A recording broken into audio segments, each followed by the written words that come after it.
का सरेंडर। नमस्कार, बहुत स्वागत है आपका जी बिहार झारखंड की खास पेशकश में। मैं हूं आपके साथ पलक प्रकाश। अफगानिस्तान में अब पूरी तरीके से तालिबान का राज है। जिस तरीके से अमेरिका अफगानिस्तान को उसके हाल पर छोड़कर लौट रहा है, उससे दुनिया अमेरिका की हार मान रही है। अमेरिका के इस कदम से अब दुनिया में भी उसकी साख कम हुई है और उसके विरोधी अमेरिका की इस किरकिरी से काफी खुश है। चीन की ओर से तो अब ताइवान के मुद्दे पर अमेरिका को युद्ध की धमकी भी दी जा रही है। चीन की सरकार के मुखपत्र ग्लोबल टाइम्स के संपादक काबुल में तालिबान के कब्जे के बाद ताइवान को भी धमकी दे रहे हैं।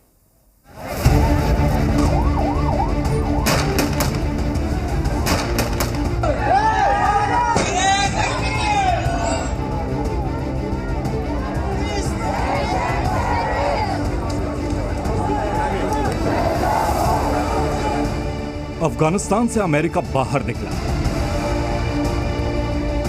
और इसी के साथ जिस तालिबान के खिलाफ वो पिछले 20 साल से युद्ध लड़ रहा था, उसने काबुल पर फिर से कब्जा कर लिया है। इसके बाद जो कुछ काबुल समेत पूरे अफगानिस्तान में हो रहा है, वो तस्वीरें देखकर सारी दुनिया सन्न है।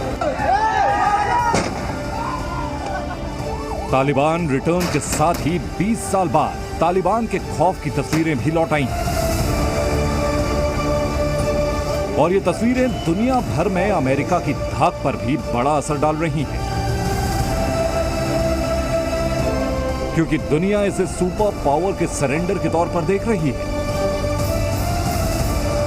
फ्री मीडिया अफगानिस्तान में मौजूद है और सुपर पावर के इस सरेंडर के साइड इफेक्ट्स भी दिखाई देने शुरू हो गए हैं।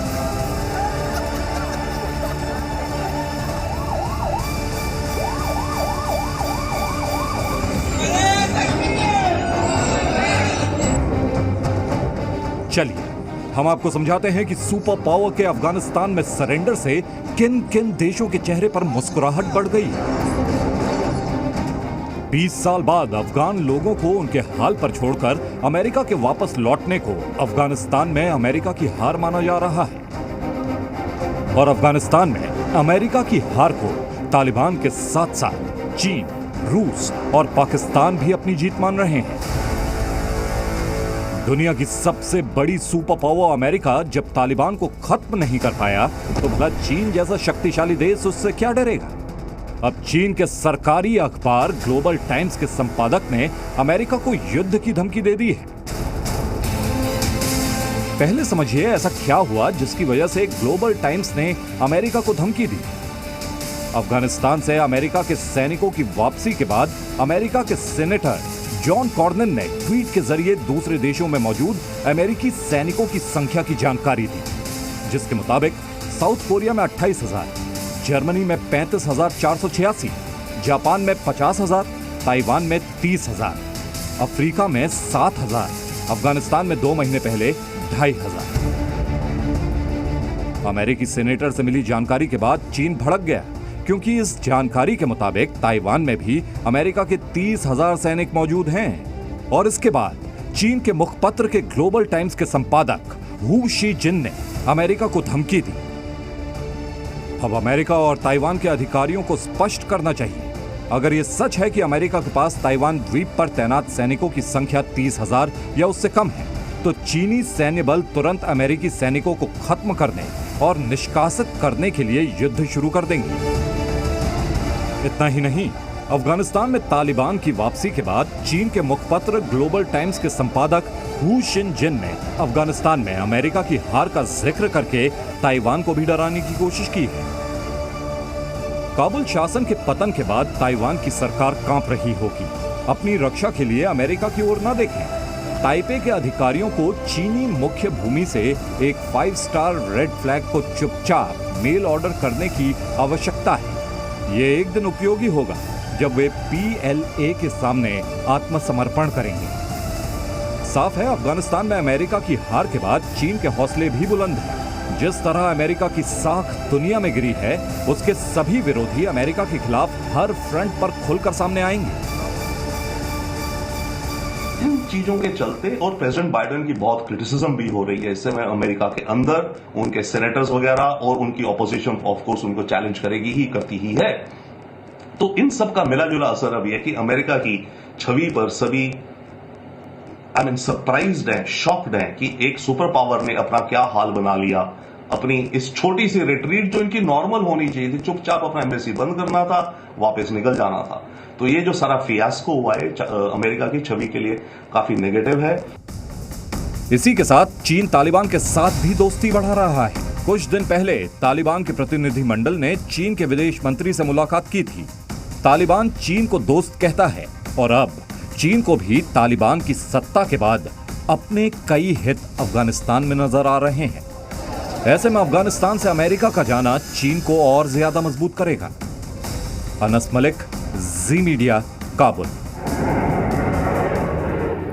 अफगानिस्तान में तालिबान का राज वापस आने के बाद पूरी दुनिया में अमेरिका के विरोधी काफी खुश हैं और इससे तालिबान की जीत बता रहे हैं। रूस ने तो तालिबान के राज में काबुल को भी और सुरक्षित बताया, तो तालिबान को पर्दे के पीछे से पूरी मदद देने वाले पाकिस्तान के प्रधानमंत्री इमरान खान अमेरिका की हार को गुलामी खत्म करने जैसा मान रहे हैं।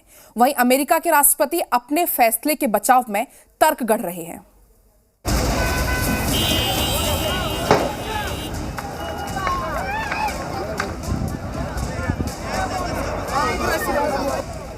एक तरफ अफगानिस्तान में तालिबान का राज लौटने के बाद दुनिया के कई देश चिंतित हैं। दुनिया को फिक्र सता रही है, अफगानिस्तान में महिलाओं का क्या होगा।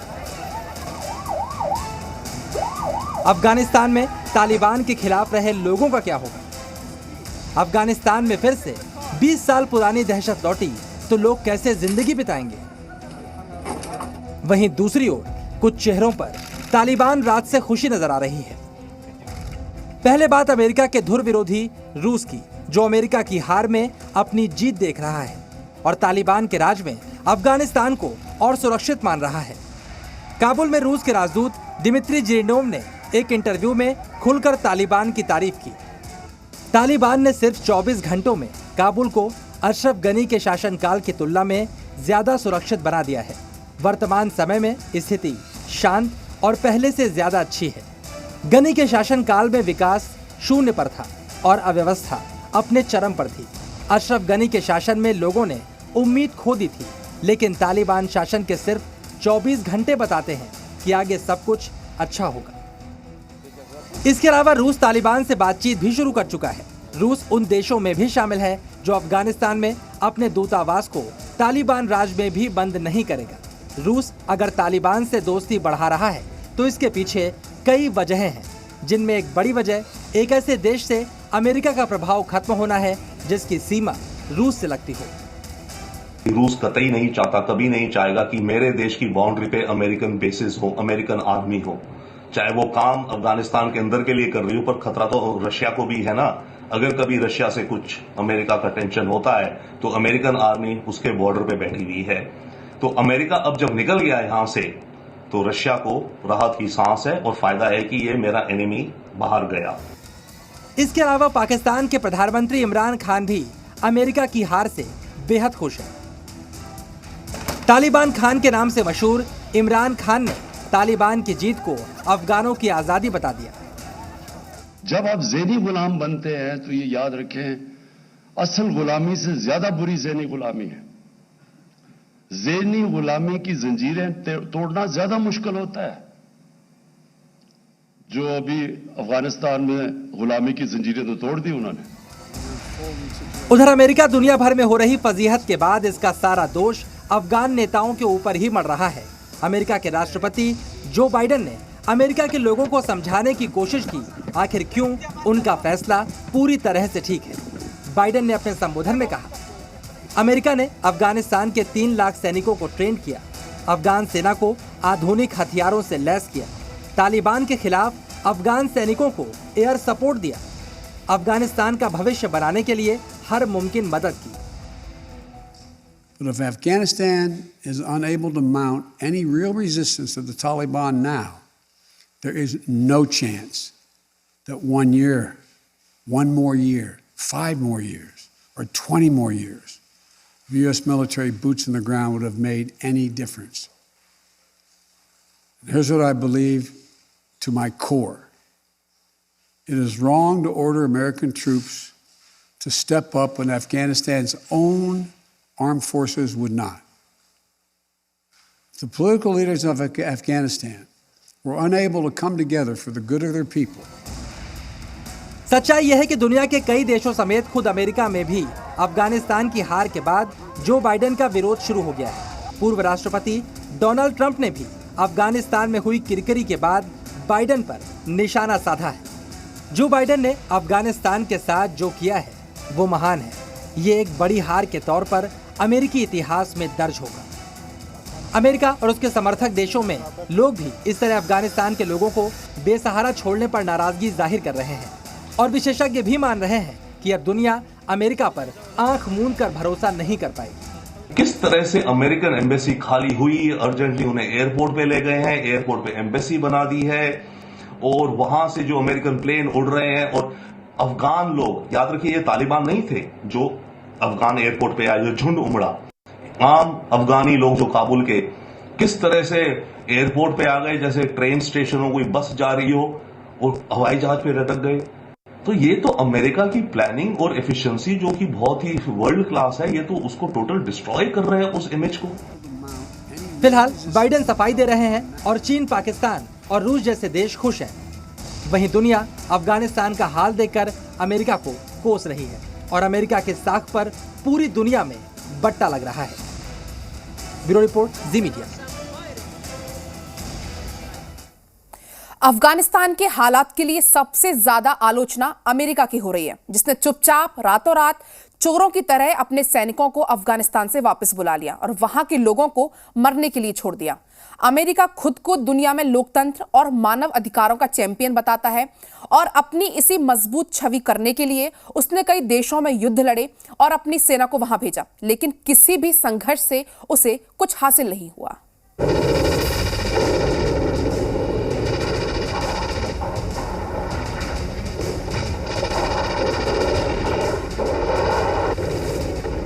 वर्ष 1950 के कोरियन वॉर यानी कोरियाई युद्ध में जब सोवियत संघ और चीन ने उत्तर कोरिया की कम्युनिस्ट ताकतों का साथ दिया तो अमेरिका ने इसके खिलाफ दक्षिण कोरिया के समर्थन का ऐलान किया था।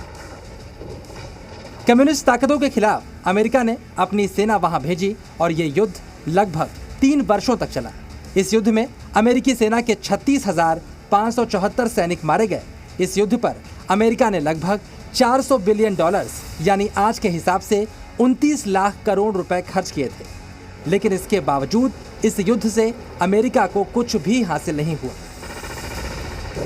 अमेरिका ने जो गलती कोरिया में की वही गलती उसने वियतनाम में भी दोहराई। वियतनाम को गृह युद्ध से बाहर निकालने और वहां की कम्युनिस्ट ताकतों को उखाड़ फेंकने के लिए उसने 1965 में अपने सैनिकों को वियतनाम में भेजा। अमेरिका ने लगभग 8 वर्षों तक वियतनाम में युद्ध लड़ा, जिसमें उसके लगभग 60,000 सैनिक मारे गए। इस युद्ध पर उसने कोरियाई युद्ध के मुकाबले दोगुना खर्च किया। ये खर्च था लगभग $850 बिलियन यानी आज के हिसाब से 64 लाख करोड़ रुपए। अपने हजारों सैनिकों और लाखों करोड़ों रुपए बर्बाद करने के बाद भी अमेरिका को वियतनाम से कुछ भी हासिल नहीं हुआ। बड़ी बात यह है कि अफगानिस्तान की तरह वियतनाम युद्ध में भी अमेरिका दक्षिण वियतनाम के लोगों को मरने के लिए छोड़कर चला गया था। ये बात 1973 की है, लेकिन जब 1975 में दक्षिण वियतनाम पर कम्युनिस्ट ताकतों ने कब्जा किया तो जिस तरह आज काबुल में अमेरिका अपने नागरिकों को एयरलिफ्ट कर रहा है, ठीक उसी तरह उसने अपनी इंटेलिजेंस एजेंसी CIA के अधिकारियों को वियतनाम से एयरलिफ्ट किया था। वियतनाम अमेरिका की साइकोलॉजी, अमेरिका के जहन में एक बहुत बड़ा अगेन धब्बा और दुख, स्कार जिसे कहे ना, चोट लगती है और चोट का निशान रह जाता है आपके शरीर पे। तो अमेरिका के शरीर पे वो एक निशान रह गया था वियतनाम का। और 1960, 70, 80 की जो जनरेशंस अमेरिका में निकली, उन सब के मन में ये रहा कि हम वियतनाम में हार गए, इतना छुटका सा नेशन, और हम इतनी सुपर पावर हार गए। अमेरिका ने इराक में भी युद्ध लड़ा और ये युद्ध लगभग 7.5 वर्षों तक चला। इस युद्ध पर अमेरिका ने लगभग $1 ट्रिलियन यानी आज के हिसाब से 76 लाख करोड़ रुपए खर्च किए, लेकिन इसके बावजूद अमेरिका अपने मकसद में कामयाब नहीं हुआ। इराक आज भी गृह युद्ध से संघर्ष कर रहा है और इस देश के कई हिस्सों पर ISIS जैसे आतंकवादी संगठनों का प्रभाव है। इराक युद्ध की तरह खाड़ी युद्ध में भी अमेरिका ने खुद को चैंपियन की तरह दिखाने की कोशिश की, इराक के पूर्व राष्ट्रपति सद्दाम हुसैन ने अगस्त 1990 में कुवैत पर हमला किया था, जिसके बाद गल्फ वॉर शुरू हुआ।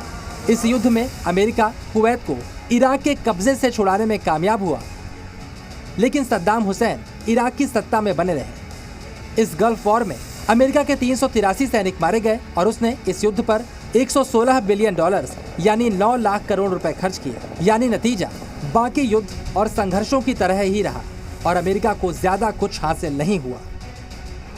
समझने वाली बात यह है कि अमेरिका दूसरे देशों के आंतरिक मामलों में दखल देकर युद्ध तो शुरू कर देता है, लेकिन वो इसे कभी भी अंतिम रूप नहीं दे पाता।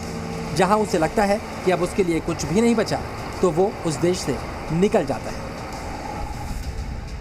देखा जाए तो कुछ बड़ी बड़ी लंबी लंबी वॉर्स में सुपर पावर कहा जाता है, माना जाता है, पर उस वॉर का अंत अमेरिका के लिए हमेशा अच्छा नहीं होता। अफगानिस्तान में भी 20 वर्षों तक अमेरिका की सेना तैनात रही और इस दौरान उसने $910 बिलियन यानी 68 लाख करोड़ रुपए खर्च किए, लेकिन इसके बावजूद वो बुरी तरह से फेल हुआ। ब्यूरो रिपोर्ट, जी मीडिया। वक्त एक ब्रेक का है, फौरन लौटते हैं।